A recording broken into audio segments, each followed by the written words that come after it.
6 বছরের সময় যখন মাটা মারা যায়, দাইকা যখন বুকে নিয়ে এই কথা বলে মারা যায়, মুহাম্মদ কুল্লু হাইয়িন মাইয়িতুন, প্রত্যেক জীবিতকে মরতে হবে, কুল্লু জাদিদিন বাল, প্রত্যেক নতুনকে পুরান হইতে হবে।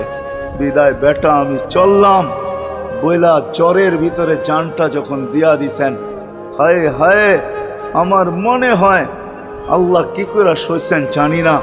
এই 6 বছরের ছেলে মার বুকের উপরে উঠা মনেহীনে কত চিৎকার দিছে। ওইখানে গেলে এরকমই দৃশ্য ভাসে, মনে হয় যে ছেলেটা চিৎকার দিতেছিল, আম্মা আম্মা, বাবাও নাই, তুও নাই, একটা ভাইও নাই, একটা বোনও নাই, কোথায় চলে গেলি? 6 বছর বয়সের থেকে আবু তালেব, 6 বছর 6 মাস বয়সের থেকে 6 বছর 6 মাস বয়সের সময় দাদা মারা যায়।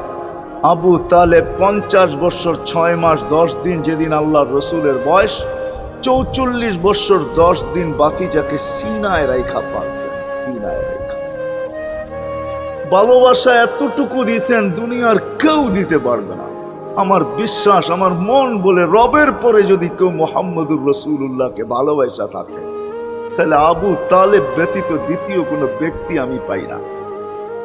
আমার বিবেক বলে, আমার বুদ্ধি বলে, আমার ইতিহাসের পাতা বলে, আবু তালেবের চেয়ে বেশি ভালো কেউ বাসতেন।